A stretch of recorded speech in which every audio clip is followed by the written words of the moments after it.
Good morning, students. Yesterday, under chemical equilibrium, we studied the concept of equilibrium.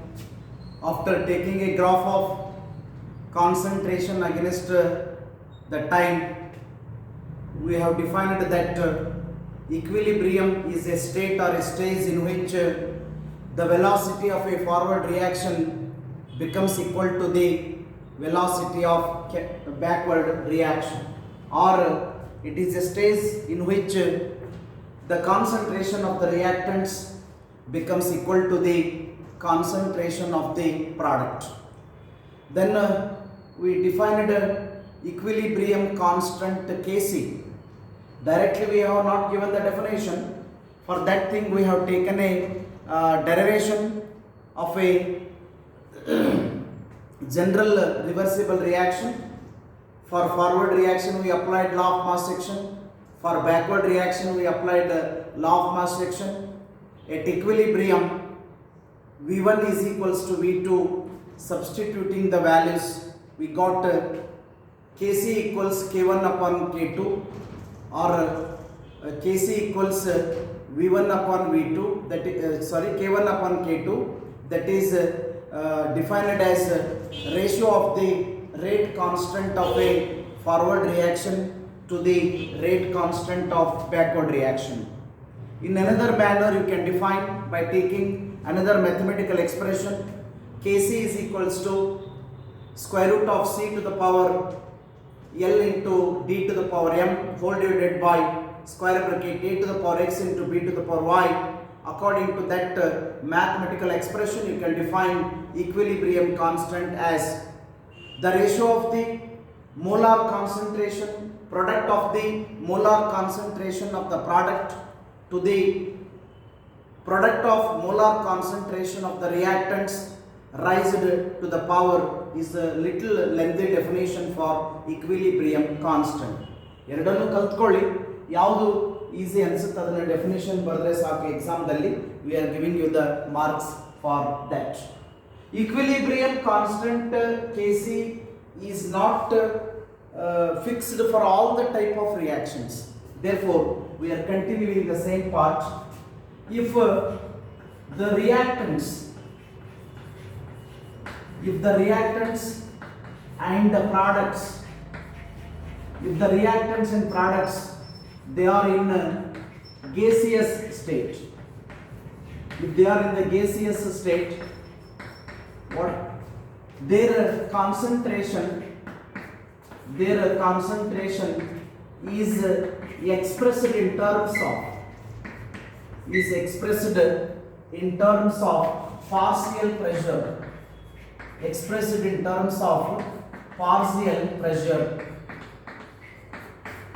Then its equilibrium constant. Kp is used. ನೀವು ತೆಗೆದುಕೊಂಡಿರ್ತಕ್ಕಂಥ ರಿಯಾಕ್ಷನ್ದಲ್ಲಿ reactants ಪ್ರಾಡಕ್ಟ್ಗಳು liquid ಸ್ಟೇಟಲ್ಲಿ ಇದ್ದಾಗ ಅವುಗಳನ್ನು molar concentration ಅಥವಾ active masses ರೀತಿಯಲ್ಲಿ ತೆಗೆದುಕೊಳ್ತೀರಿ.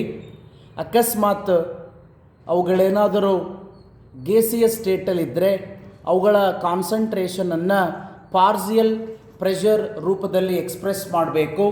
ಆವಾಗ ಅದರ equilibrium constant K ಪಿಯನ್ನು ಬಳಸಬೇಕು ಅನ್ನೋ ಮಾಹಿತಿ ಇದೆ.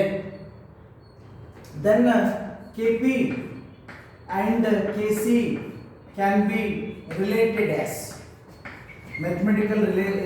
related as Kp is equals to Kc, Kp equals Kc into RT to the power delta n is the mathematical expression we are using to relate between equilibrium constant Kc and also equilibrium constant Kp.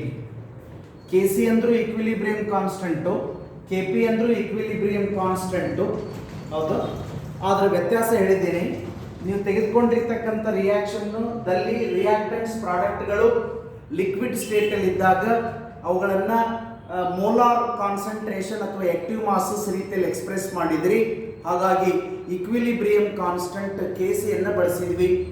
ಅಕಸ್ಮಾತ್ ನೀವು ತೆಗೆದುಕೊಂಡಿರ್ತಕ್ಕಂಥ ರಿಯಾಕ್ಷನ್ದಲ್ಲಿ reactant ಪ್ರಾಡಕ್ಟ್ಗಳು ಗೇಸಿಯ ಸ್ಟೇಟಲ್ಲಿ ಇದ್ದಾಗ ಅದರ strength ಅನ್ನ concentration ಅನ್ನ ಪಾರ್ಸಿಯಲ್ pressure ರೂಪದಲ್ಲಿ express ಮಾಡಬೇಕು.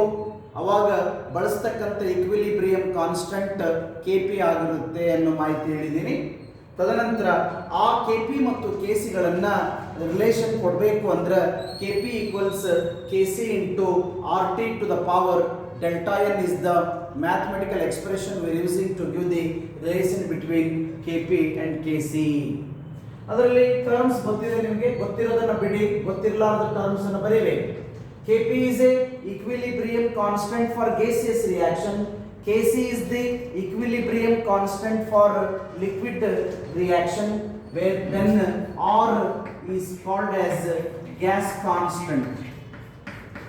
Gas constant states of matter ದಲ್ಲಿ ಅದರ ಡೆರಿವೇಶನ್ ಅನ್ನು ಮಾಡ್ತೀವಿ. ಅದರ value ನೆನಪಿಟ್ಕೊಳ್ಳಿ, 8.314 joules per Kelvin per mole is the unit is the value of gas constant R. T is don't say directly temperature, you must make use the term as a absolute temperature.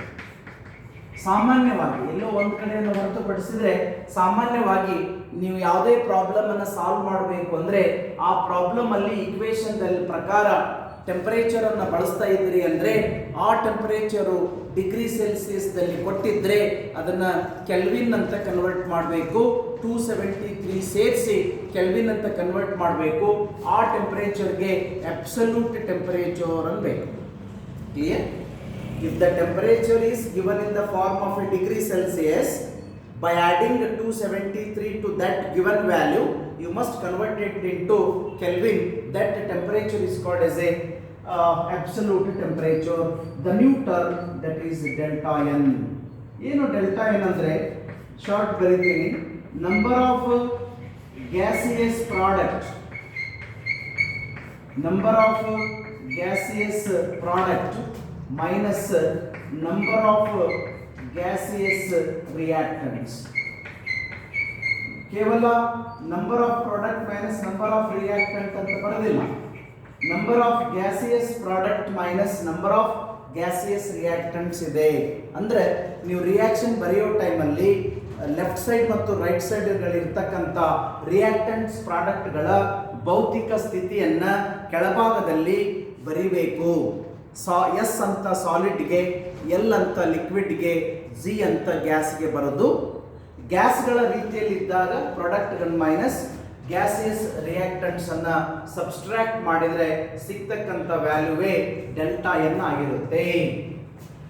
If delta N value is equals to 0, what happens to this equation? You know that delta N value 0 ತುಂಬ್ತೀರಿ ಅಂತ ಅನ್ಕೊಳ್ರಿ. R value 8.314 ಇದೆ, temperature ಎಷ್ಟೋ degree Celsius ಇದೆ, ಅದಕ್ಕೆ 273 ಸೇರಿಸಿ value substitute ಮಾಡಿ to the power 0 ಹಚ್ತೀರಿ ಅಂದ್ರೆ ಏನಾಗುತ್ತೆ? Any value having the power 0 is 1. therefore delta n is equals to 0 ಇದ್ದಾಗ Kp becomes equal to Kc, then Kp is becomes equal to Kc. For example H2 plus I2 double arrow mark 2Hi ಅಂತಕ್ಕಂಥ reaction ಬರೆದಿದ್ದೀನಿ ಅಂದ್ರೆ hydrogen is a gas, iodine is a gas, hydrogen iodide is also gas. Now calculate delta n. How many products are there in the gaseous state? 2Hi are there. It is 2 minus. Don't say there are 2 hydrogen, there are 2 iodine anbardu. 1 hydrogen, 1 iodine ide. Number of gaseous reactant is also 2. Its value is 0. ಈ ರೀತಿ ಇರತಕ್ಕಂತ reaction ಅದರಲ್ಲಿ delta N value 0 ಆಗಿದ್ರೆ how much is the value of a Kp? That is equals to value of Kc is the meaning. By chance if delta n value is equals to 1, ಅವಾಗ ಏನಾಗುತ್ತೆ? Kp is equals to Kc into R T ಅಷ್ಟೇ ಆಗುತ್ತೆ, ಯಾಕಂದ್ರೆ delta N value 1 ಕೊಟ್ಟಿರೋದು.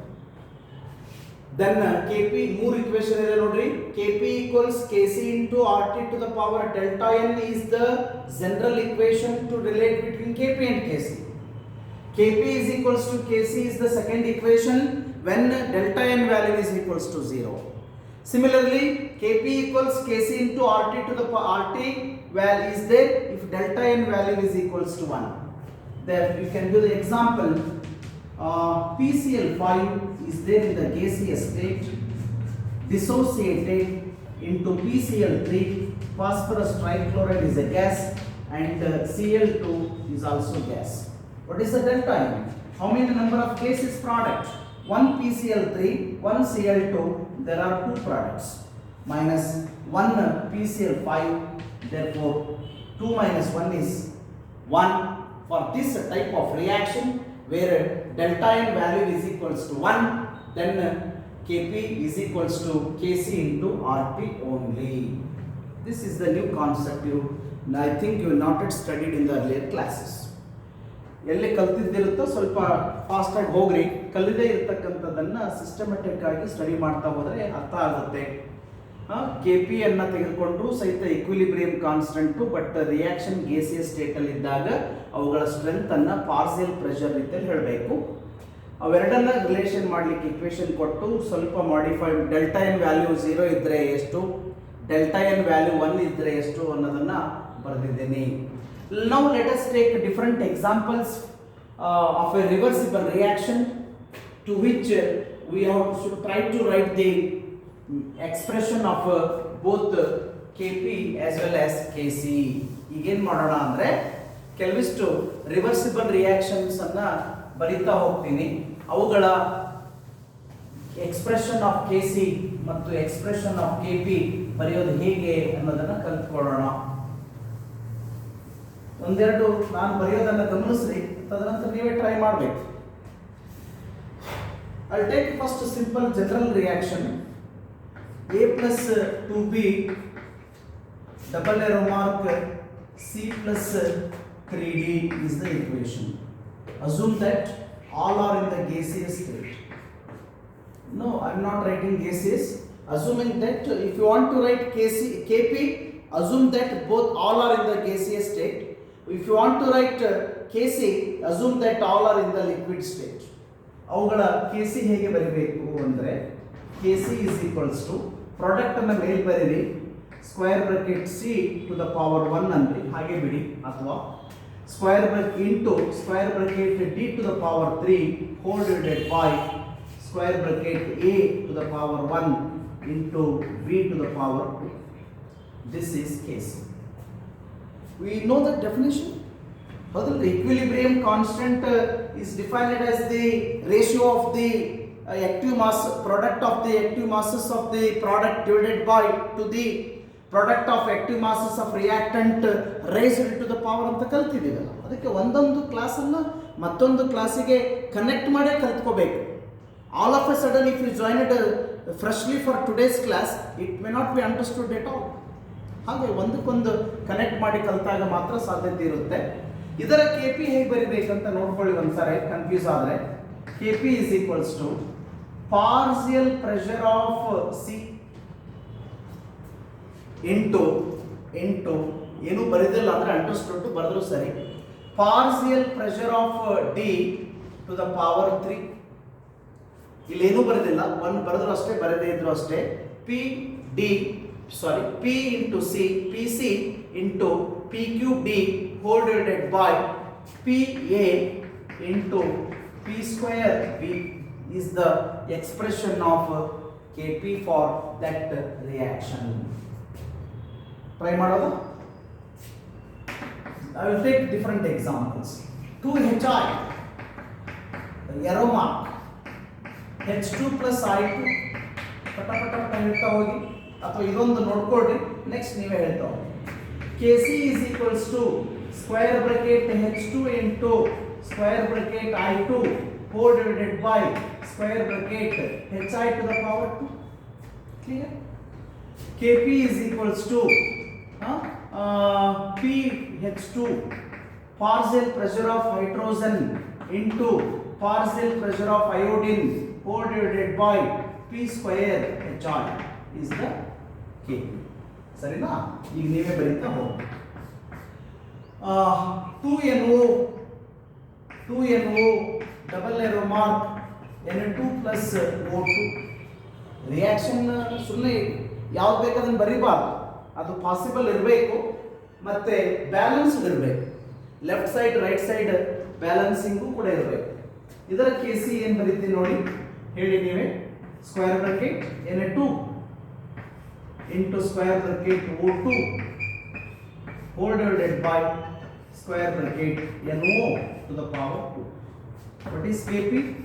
Kp is equals to partial pressure of nitrogen into partial pressure of oxygen whole divided by P square NO is K. So ಸ್ವಲ್ಪ difficult ತಗೊಳ್ತಾ ಹೋಗಿ. N2 plus 3H2 double arrow mark 2NH3 ಅಂದ್ರೆ ammonia ತಯಾರಿಸತಕ್ಕಂಥ reaction. ಇದರ KC is equals to square bracket NH3 to the whole power 2 whole divided by square bracket N2 into square bracket H2 to the power 3. Okay, then Kp is equals to P square NH3 whole divided by Pn2 into P cube H2.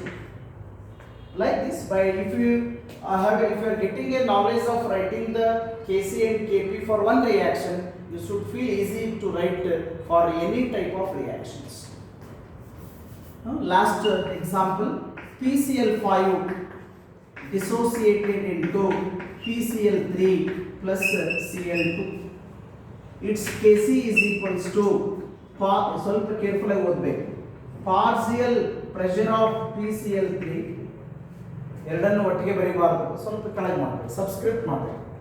Partial pressure of PCl3 into partial pressure of Cl2 whole divided by partial pressure of I want to write Kc, no? KC ಅಂದರೆ active mass ಬರೀಬೇಕು, square bracket ಹಾಕಬೇಕು. Square bracket PCl3 into square bracket Cl2 whole divided by square bracket PCl5 is Kc. Kp ಅನ್ನು ಬರೀರಿ. This is partial pressure of PCl3 into partial pressure of Cl2 whole divided by partial pressure of PCl5.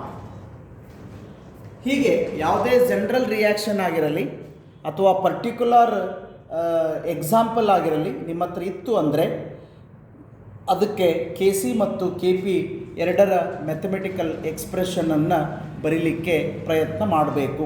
ಈಗ ನಾವು reverse ಹೋಗೋಣ. ನಾನೊಂದು ರಿಯಾಕ್ಷನನ್ನು ಕೊಡೋದಿಲ್ಲ, I will give you the expression of KP ಅಥವಾ expression of KC ಬರೀತೀನಿ. ಅದರ ತಕ್ಕ ಹಾಗೆ ನೀವು ರಿಯಾಕ್ಷನ್ ಬರೀಲಿಕ್ಕೆ ಪ್ರಯತ್ನ ಮಾಡಿ. KC is equals to square bracket HI to the power 2 whole divided by square bracket H2 into square bracket I2 ಅಂತಕ್ಕಂಥ ಇಕ್ವೇಶನ್ ಅನ್ನು ಬರೆದಿದ್ದೀನಿ. ಸಾರಿ, ಮ್ಯಾಥಮೆಟಿಕಲ್ ಎಕ್ಸ್ಪ್ರೆಷನ್ ಫಾರ್ KC ಬರೆದಿದ್ದೀನಿ. ಇದರ ರಿಯಾಕ್ಷನ್ ಏನಿರುತ್ತೆ ಅಂತ ಕೇಳ್ಬೋದು. ಹೇಗೆ ನೀವು ಸಿಂಪ್ಲಿಫೈ ಮಾಡಿ ಹೇಗೆ ಈಸಿ ಮಾಡ್ಕೊಳ್ಬೇಕು ಅಂದರೆ ಮೇಲ್ಭಾಗದಲ್ಲಿರ್ತಕ್ಕಂಥದ್ದನ್ನು ರೈಟ್ ಸೈಡ್ ಬರೀಬೇಕು, ಕೆಳಭಾಗದಲ್ಲಿದ್ದದ್ದನ್ನು ಲೆಫ್ಟ್ ಸೈಡ್ ಬರೀಬೇಕು. ಎರೋ ಮಾರ್ಕ್ ಹಾಕೊಂಡ್ಬಿಡ್ರಿ. ಹಾಕ್ಕೊಂಡು ಮೇಲ್ಗಡೆ ಇದ್ದದ್ದನ್ನು ರೈಟ್ ಸೈಡ್ ಬರೀರಿ, 2HR. ಹೌದಾ? ಲೆಫ್ಟ್ ಸೈಡ್ ಕೆಳಭಾಗದಲ್ಲಿದ್ದದ್ದನ್ನು ಲೆಫ್ಟ್ ಸೈಡ್ ಬರೀರಿ, H2 plus I. This is simple. Reverse ಆಯ್ತಾ? ಇಲ್ಲಿ ರಿಯಾಕ್ಷನ್ಗೆ KC ಅಥವಾ KP ಬರೆದೀವಿ. ಈಗ KC ಅಥವಾ KP ಇದ್ದದಕ್ಕೆ ರಿಯಾಕ್ಷನ್ ಬರೀತಾ ಇದ್ದೀವಿ. ಟ್ರೈ ಮಾಡಿ. KP is equals to partial pressure of nitrogen into partial pressure of hydrogen to the power 3 whole divided by partial pressure of NH3 to the power 2 ಅನ್ನೋ equation ಇದೆ, expression ಇದೆ. ಇದಕ್ಕೆ reaction ಅನ್ನು ಬರೀರಿ. ಬರೀಬೋದಾ? ಏನಿದೆ ಮೊದಲು ಎರೋ ಮಾರ್ಕ್ ಹಾಕ್ರಿ, arrow mark ಹಾಕಿ ಮೇಲ್ಭಾಗದಲ್ಲಿ ಇದ್ದದ್ದನ್ನ ರೈಟ್ ಸೈಡ್ ಬರೀರಿ. Na2 plus 3H2, left side ಅಲ್ಲಿ 2NH3. ಇನ್ನೊಂದು ಬರ್ಬಿಡಿ, Kc is equals to square bracket C to the power 3 into D to the power 2 whole divided by square bracket A to the power no 1 that is B to the power 3 ಇದೆ. ಅಂದ್ರೆ ಇದರ reaction ಏನಾಗುತ್ತೆ ನೋಡ್ರಿ, 3 into C plus right ಬಲಭಾಗಕ್ಕೆ ಬರೀಬೇಕು, 3C plus 2D right side, left side A plus 3B. For general reaction you should not bothered about balancing. Sir reaction balance ಇರಬೇಕಂತ ಹೇಳಿದ್ರಿ, ಸರಿ ಯಾವುದು ಪರ್ಟಿಕ್ಯುಲರ್ ಎಕ್ಸಾಂಪಲ್ ತೆಗೆದುಕೊಂಡಿನಿ ಎಲ್ಲ ರಿಯಾಕ್ಷನ್ಸು ಬ್ಯಾಲೆನ್ಸ್ ಆಗೇ ಇದೆ ನಿಜ, ಹಾಗನ್ಕೊಂಡು ಜನರಲಿ ಬರೆದಾಗ reaction may or may not balanced. Don't bother about that balancing. You must write the reaction for those expression. Lastly, Kp is equals to partial pressure of Na2 into partial pressure of O2 whole divided by partial pressure of NO to the power 2. If it is there, what is the reaction? It must be around the right, at the right side I must write it as Na2 plus O2, at left side I must write it as a 2Na. ನೋಡಿ ಎಲ್ಲದನ್ನು ಸ್ವಲ್ಪ time ತಗೊಂಡ್ರು ಪರವಾಗಿಲ್ಲ, because these are very important. You must practice writing the reaction as well as the mathematical expression ಎಲ್ಲದೂ ಮಾಡಿದ್ದೀವಿ. ಒಂದು side ರಿಯಾಕ್ಷನನ್ನು ಬರೆದು Kc ಮತ್ತು Kp ಬರೆದೀವಿ, ಇನ್ನೊಂದು ಸೈಡು Kc ಅಥವಾ Kpಯನ್ನು ಬರೆದು ಅದಕ್ಕೆ ಸಂಬಂಧಿಸಿರ್ತಕ್ಕಂಥ ರಿಯಾಕ್ಷನ್ಸನ್ನು ಬರೆದೀವಿ. You must feel easy if you are giving any type of a problem to solve in the examination. After studying this much, we are going for next concept. ಏನಾದರೂ doubt ಇದ್ದರೆ you can ask in the online ಕ್ಲಾಸಲ್ಲಿ, ಬೇಕಾದ್ರೆ doubt ಇದ್ದರೆ clear ಮಾಡಿಕೊಡ್ರಿ. ಇಷ್ಟೆಲ್ಲ ಆದಮೇಲೆ equilibrium ಅಂದ್ರೇನು, equilibrium constant ಅಂದ್ರೇನು, ಇಕ್ವಿಲಿಬ್ರಿಯಂ ಕಾನ್ಸ್ಟಂಟ್ Kc ಮತ್ತು Kpಗಳ ಮಧ್ಯೆ ಮ್ಯಾಥಮೆಟಿಕಲ್ ಎಕ್ಸ್ಪ್ರೆಷನ್ ಏನು, ಅದರಲ್ಲಿ ಬರ್ತಕ್ಕಂಥ ಟರ್ಮ್ಸ್ ಆರ್ ಅಂದರೆ ಗ್ಯಾಸ್ ಕಾನ್ಸ್ಟಂಟು, ಟಿ ಅಂದರೆ ಎಬ್ಸಲ್ಯೂಟ್ ಟೆಂಪರೇಚರು, ಡೆಲ್ಟಾ ಎನ್ ಅಂದರೆ number of gases product minus number of gases reactants, ಅದಕ್ಕಿಂತ ಪೂರ್ವದಲ್ಲಿ ಲಾ ಆಫ್ ಮಾಸ್ ಸೆಕ್ಷನ್ ಇವೆಲ್ಲ ಕಲ್ತ್ಕೊಂಡ ನಂತರ we are going for different concept in the same topic. ಅದಕ್ಕಿಂತ ಮೊದಲು ಬೇಕಾದ ಡೆಲ್ಟಾ ಎನ್ ವ್ಯಾಲ್ಯೂ ಕನ್ಫ್ಯೂಷನ್ ಆದರೆ ಬೇಕಾದ ಒಂದು ಸ್ವಲ್ಪ ಡಿಫರೆಂಟ್ ತಗೊಳ್ರಿ. Let us take different examples. Na2 plus 3H2 double arrow mark 2NH3 is a gaseous reaction. ಕೆಳಭಾಗದಲ್ಲಿ bracket ಅಲ್ಲಿ Z ಅಂತ ಬರೆದ್ರೆ ಗ್ಯಾಸ್ ಅಂತ. ಇದರ ಡೆಲ್ಟಾ ಎನ್ ವ್ಯಾಲ್ಯೂ ಎಷ್ಟು? How many number of products are there? 2. How many number of reactants are there? 4. Therefore its delta N value is -2 ಇರ್ಬೋದು. Plus ಇರಬೇಕಂತ ಏನಿಲ್ಲ, ಮೈನಸ್ ಇರ್ಬೋದು, 0 ಇರ್ಬೋದು, ಪ್ಲಸ್ ಇರ್ಬೋದು. Vice versa if I write 2NH3 gas double arrow mark Na2 gas plus 3H2 gas, if I write it is delta n. Reverse delta n equals 4 minus 2 equals plus 2. ಹೌದಾ? I'll take a little different example, so we'll get the complete information. CH4 gas plus 2O2 gas, the arrow mark CO2 gas plus 2H2O liquid. This is the reaction for combustion of